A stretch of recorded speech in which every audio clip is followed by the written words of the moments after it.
análisis sobre los usos de los verbos empezar y comenzar. Vamos a explorar diferencias diatópicas, diafásicas y semánticas en diversos corpus digitales. Este es un análisis mucho más sencillo del que nos acaba de presentar Ghislaine, digamos, pero creo que es bastante interesante.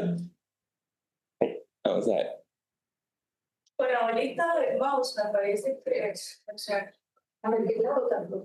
Sí, entiendo. Bueno, ahí estamos. Bueno, estas son las definiciones en el diccionario de la lengua española.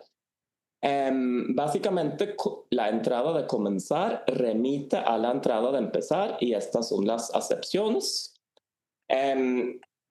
Estas dos palabras constituyen, digamos, un ejemplo muy típico de la sinonimia total, ¿verdad? Son dos palabras con un significado muy parecido. El tema surge muchas veces en mis cursos, por ejemplo, en el curso de Introducción a la Lingüística, Semántica, cuando hablamos de sinónimos. Y muchas veces les pregunto a mis estudiantes si les parece que presentan algún tipo de diferencia entre sí, ¿verdad? Y si se usan en diferentes contextos, etc. Y siempre me responden muchas cosas muy distintas. Entonces me he puesto a investigar realmente si si existen estudios sobre la sinonimia de estas dos palabras y muy sorprendentemente no he podido encontrar absolutamente nada. Entonces me di a la tarea de investigarlo yo para contar con unos datos para presentar justamente en mis clases y eso es lo que les voy a mostrar, digamos. Voy a poner el teclado, ¿no?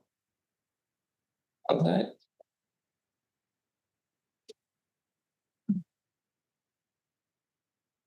Todo está muerto.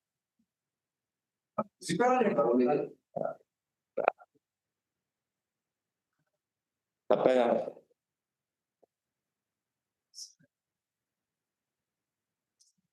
Ahora bien, primero vamos a ver unas definiciones de lo que llamamos sinonimia total, sinonimia absoluta o sinonimia perfecta.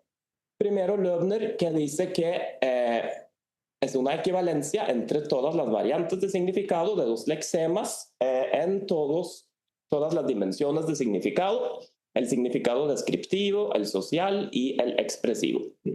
Luego tenemos Alliance, que proporciona tres criterios para que dos expresiones sean totalmente sinónimas.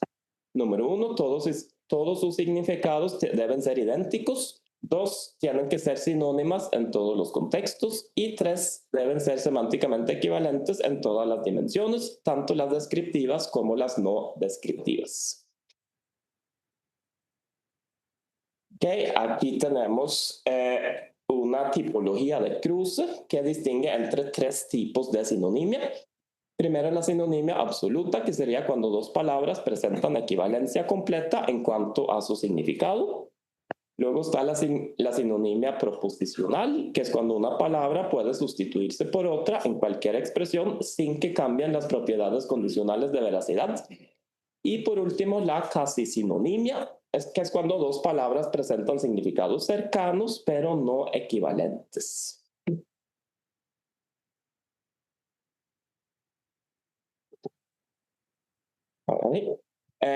Aquí tenemos otra tipología del lingüista ruso Apresian. Él distingue entre los sinónimos absolutos, que es cuando las palabras tienen idéntico significado, los sinónimos semánticos, que son palabras estilísticamente neutrales, que se diferencian entre sí por los matices de la significación fundamental. Número 3, los sinónimos estilísticos, que son palabras de igual significación, que se diferencian entre sí por el matiz estilístico. Y por último, los sinónimos estilísticos semánticos, que son palabras que designan un mismo fenómeno de la realidad objetiva y que se diferencian tanto por su significación como por el matiz estilístico.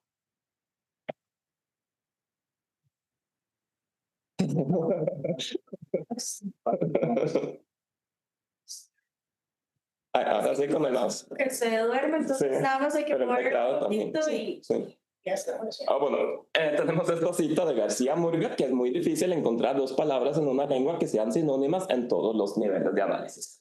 Bueno, lo que puedo adelantar es que parece ser que empezar y comenzar sí podrían considerarse sinónimos totales, digamos, pero como vamos a ver, hay tendencias estadísticas muy fuertes hacia uno u otro verbo dependiendo de diferentes variables, y eso es lo que vamos a explorar. Okay, la metodología. Okay, yo también utilicé Sketch Engine, igual que Giselle. Todos los datos se obtuvieron mediante esta herramienta. Es una herramienta en línea que proporciona acceso a diferentes corpus de distintas lenguas y uno también puede subir su propio corpus, ¿verdad? Funciona para muchos análisis, no para todos, porque los corpus no están etiquetados, ¿verdad? A los que uno le dan acceso a uno, digamos. Pero para esta investigación funcionó relativamente bien. Un problema, ¿verdad?, es que el etiquetado gramatical es muy limitado, pero ofrece la posibilidad de realizar búsquedas en subcorpus de diferentes países y registros. Y las búsquedas de colocaciones proporcionan algunas indicaciones sobre posibles matices semánticos.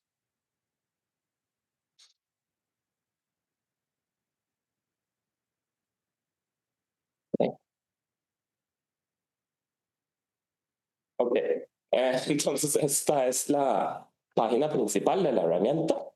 Entonces, si uno se suscribe, ¿verdad?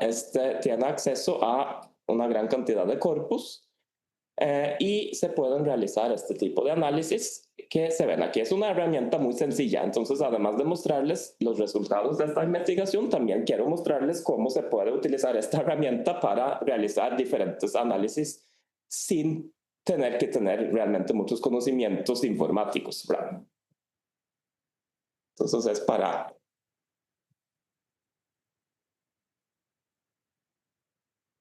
que se inspiren un poco también. Para el análisis de los datos, según las diferentes variables consideradas, se analizan los números absolutos de apariciones de cada verbo, así como los porcentajes correspondientes a la proporción de la cantidad total de ocurrencias de ambos lemas analizados. Entonces, si ambos verbos fueran equivalentes, se esperaría una frecuencia de aproximadamente 50% de cada uno en todos los casos, pero eso no es lo que sucede.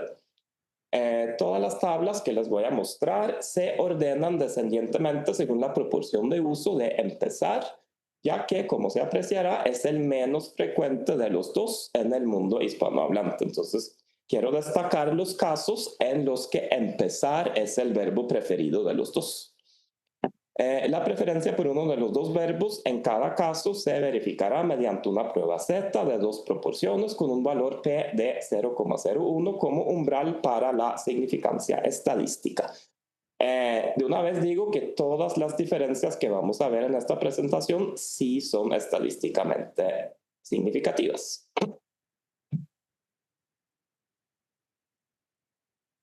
Ok, aquí estamos con los análisis y los resultados. Primero, para el análisis de la variación diatópica. Aquí utilicé 3 corpus, todos forman parte de la familia de corpus Tenten, y la ventaja de estos es que contienen subcorpus geográficos según el país de donde se sacaron los datos. Estos han sido recopilados de la web, limpiados, tokenizados y lematizados automáticamente. Pueden ver que provienen de diferentes años, 2011, 2018 y 2023, y en cada versión hay muchísimas más palabras, ¿verdad? Realicé el mismo análisis en los 3 corpus y los patrones que encontré fueron básicamente los mismos, entonces no hace falta presentarles, digamos, los datos de los 3, solamente voy a mostrar los números del corpus más reciente y el más grande, ¿verdad? Que es del 2023. Okay. No sé si lo ven. Este es el uso de empezar y comenzar en los diferentes países. Vemos el porcentaje, ¿verdad?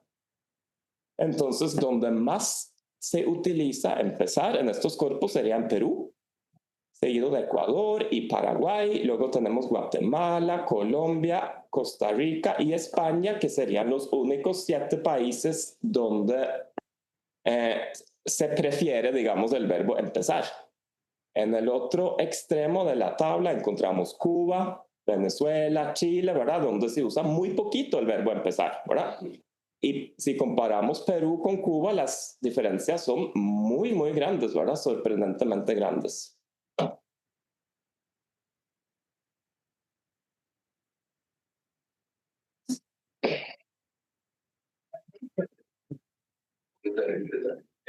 Ok.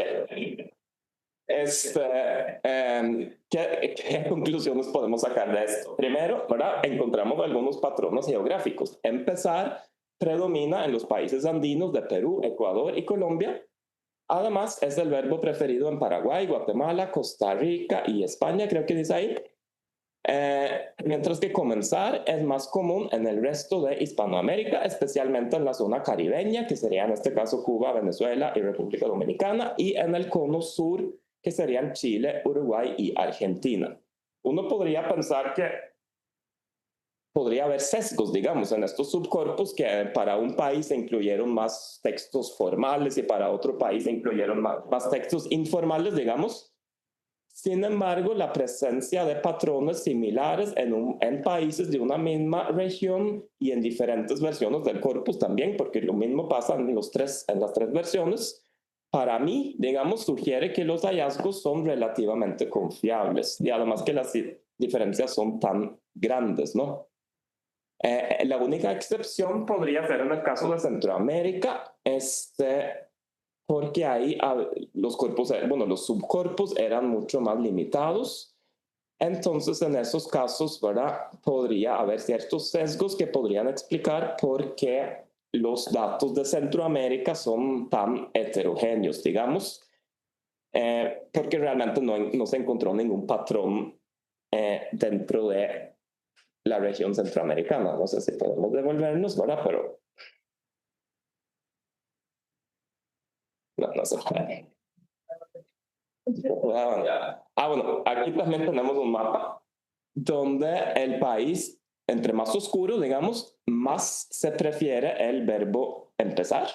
Entonces vemos claramente que destaca la zona andina, también Paraguay, algunos países centroamericanos también, mientras que en el cono sur y en el Caribe es mucho más usado el verbo comenzar, lo cual creo que es un dato muy interesante que yo no había encontrado en ningún otro lado.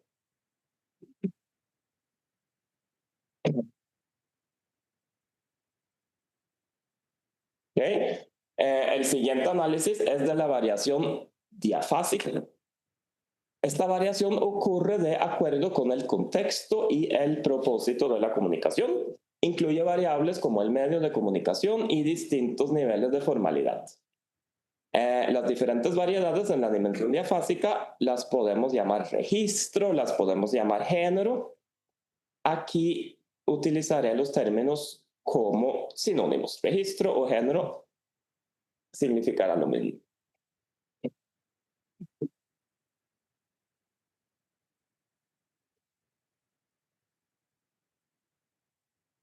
Ok, aquí utilicé muchos corpus diferentes. Por ejemplo, tenemos aquí un corpus de textos escritos producidos por aprendices de español en Japón. Tenemos subtítulos de películas y series televisivas, transcripciones de habla oral del Parlamento Europeo, libros electrónicos, transcripciones de debates parlamentarios, artículos de flujos de noticias, también traducciones de documentos legislativos, documentos escritos oficiales de las Naciones Unidas. Bueno, entonces hay una gran variedad de registros en estos corpus, ¿verdad? Entonces vamos a ver cómo se distribuye el uso de los dos verbos.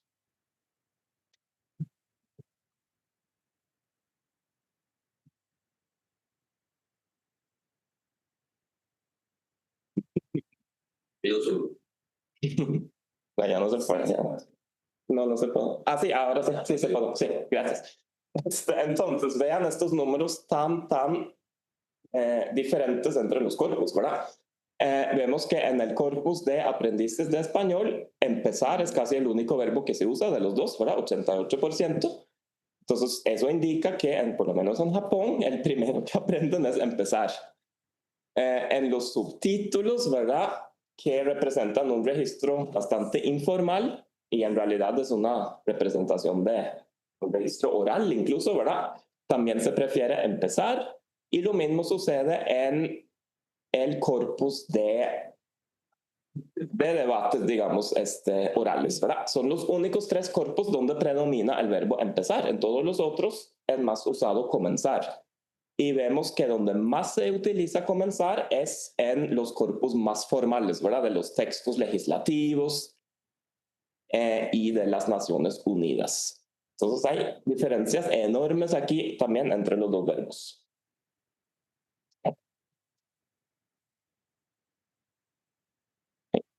Está. Okay.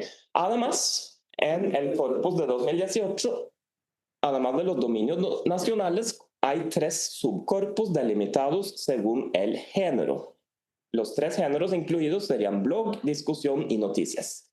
Blog es el género aquí que podríamos considerar el más informal, ¿verdad? Y ahí predomina el verbo empezar. Otro género bastante informal sería discusión, donde también se utiliza más el verbo empezar, mientras que en las noticias, que serían más formales, se utiliza más comenzar, ¿verdad?